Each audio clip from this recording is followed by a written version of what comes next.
Welcome! This is an ECC Wellness Services Wellness Wednesdays presentation. Keep calm and practice self-care.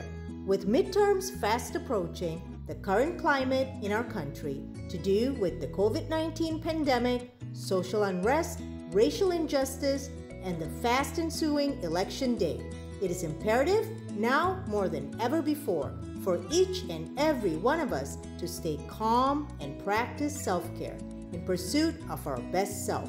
The following presentation is by wellness professional Prem Nikoniuk, discussing the importance of needs, values, goals, purpose, and meaning to do with one's self-care. Self-care is mainly doing small things on a regular basis to increase and sustain one's well-being. It coincides with 8 dimensions of wellness. Wellness involves taking care of one's physical, emotional, and mental needs. It even comprises of academic, social, spiritual, and vocational needs. All of us have strengths that get us through difficult times. At times, we forget or are unable to identify those strengths in order to draw on them. Self-care is doing just that, as these are your needs, values, goals, purpose, and meaning to draw on. Needs versus wants. Needs require one to do something because it is essential or very important rather than just desirable. Needs are subjective. Needs are a special kind of want, and they refer to things we must have to survive, such as food, water, and shelter. Wants is when there is a desire to possess or do something, that which we wish for. Many wants may seem like needs. It is important to understand what our wants and needs are. It helps us prioritize our time and resources in order to live a value-filled, purpose-driven, and meaningful existence in taking care of ourselves better. Low want, low need. The easy things to avoid are the low want and low need items or activities. If you don't need something in your life and you don't want it, then it can be safely ignored. These are the easy things to avoid. We don't want it. Low want, high need. Then there are things that you don't want to do, but have to do. This is when it's trickiest to understand because it is not always apparent. It is something we need at a deep level, but seem to have a low want for it on the surface. It remains a prerequisite for an important higher goal. For example, procrastinating going to the gym. It is laborious and boring, discarding and putting it off arbitrarily, not knowing its true worth and how essential it is. Here it is important to identify, remind yourself of its higher goal, and to prioritize. High want, low need. There may be some things in your life that you really want but have no need for. We typically question it as in, do we really need that? Items or activities that are attractive yet ultimately superfluous. So, decipher what you really value and what you don't. It might include reasonable things like hobbies, but it can also include frivolous desires. High want, high need. This is the most powerful scenario. Your wants and needs are aligned. You experience high motivation to pursue and prioritize. This is where things like having a healthy body, good relationships, exercise, and eating healthy fall. Values. Understanding our wants versus our needs can help evaluate personal desires, dreams, life goals, and our relationships with people. Wants and needs will change. It's dynamic, not static. Our definition of essential will change. So will how we categorize them. But our strategy will remain constant. It's because the master key in resolving our wants versus our needs lies in our judgment and subsequent prioritization of value. Value is when we evaluate something or someone. We actually analyze and discover aspects of ourselves, such as our desires and values. We begin understanding ourselves better. Self-value. It is more behavioral than emotional. It is how you act toward what you believe and value, including yourself, than how you feel about yourself compared to others, which is self-esteem. It includes self-care. To value something means it's beyond important.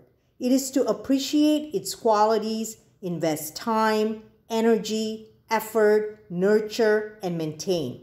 For example, with a Da Vinci painting, you appreciate its beauty and design more than its cracks and shield it from direct sunlight. You treat it well. Now, let's apply this idea to one's self. Here, we take care of our physical, psychological, health, growth, and development. In order to cultivate your physical and emotional well-being, engage in activities and secure items which make it worthy of your time, energy, and sacrifice. Honor your deepest values. When you are true to your deepest values, you feel genuine. When you violate, you experience guilt, shame, and anxiety, not as a punishment, but as a reminder to be authentic. Survey your environment. Retrain your brain from looking for negative things in and around you to aiming your focus on for something to appreciate, enjoy, or be interested in. Act on what's most important. Do not violate what is most important to you by acting on what is less important. Value when devalued. Practice kindness, love, and compassion upon yourself. Now let's make a list of your values along with a list of your goals.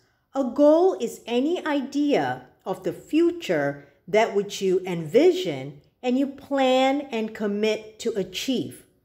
Examples of short-term goals or stepping stone goals. These can be such as write 2 pages in your journal every morning, develop 1 positive habit this month, or try something new every day. Examples of long-term or lifetime goals. Health goals, relationship goals, spiritual goals, or educational goals. Now, circle 5 values that are most important to you. These can be honesty, hard work, maintaining a healthy body, being positive, making a difference, or being accountable.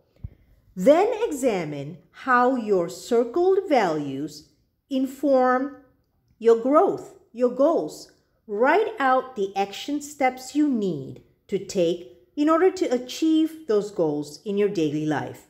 Be certain to set goals that are specific as possible, that which you can measure in ways to assess your progress. Ask yourself, are your goals actually attainable by you? What do you not have that you will need to get it done? Will you have the energy, time, and focus to achieve your goals? Is this goal realistic? Is this goal relevant to your value-based needs? Is it actually possible to achieve it?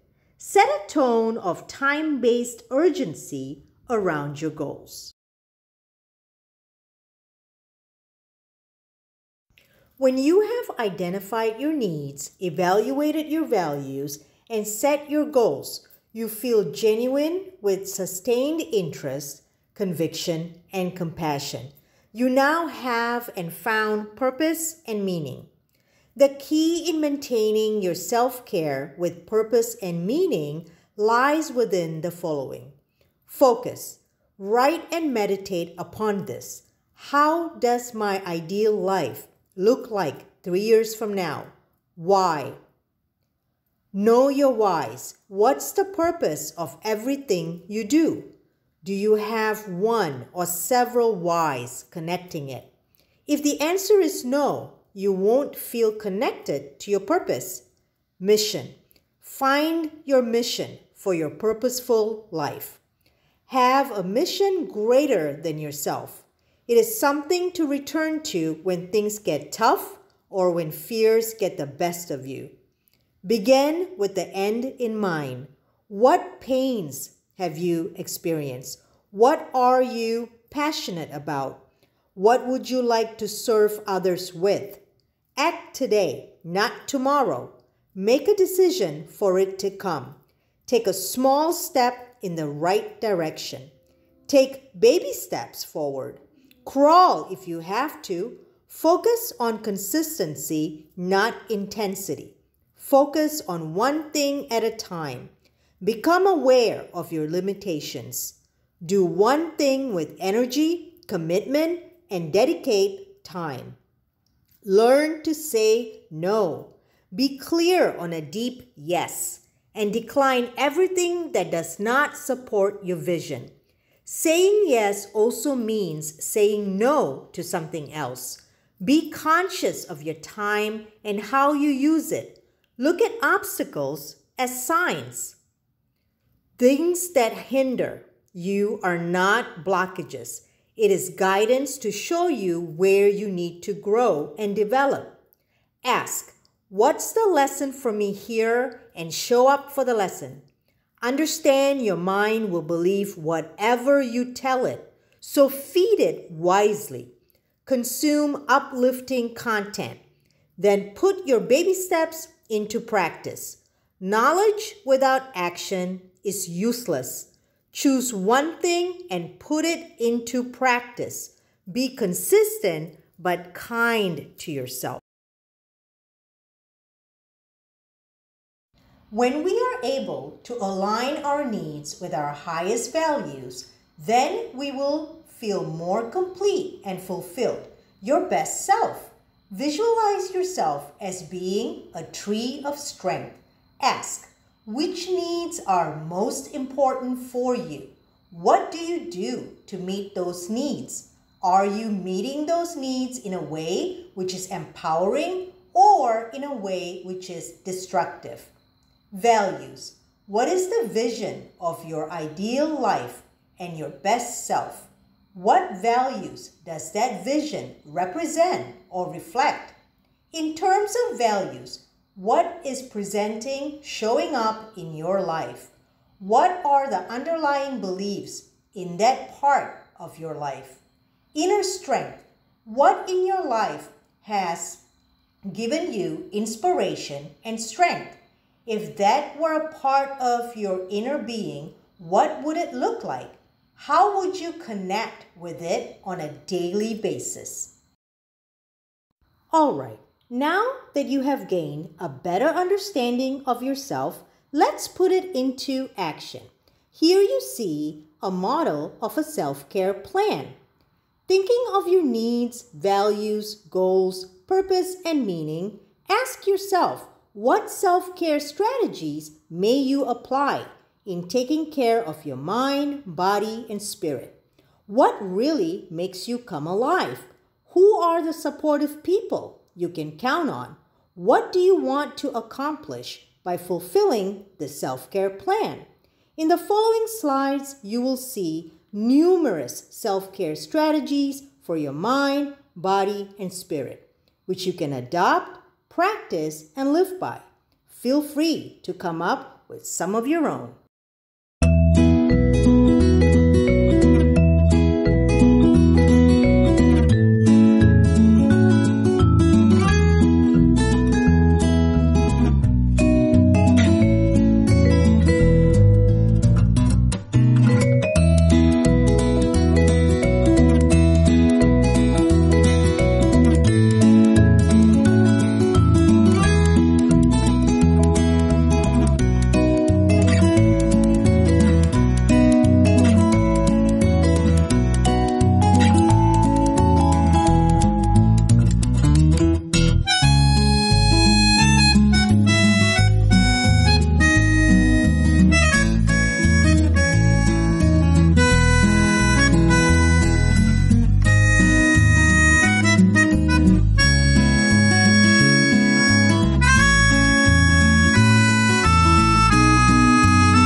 This has been a Wellness Services presentation brought to you by your Wellness Services professional, Prem Nikoniuk.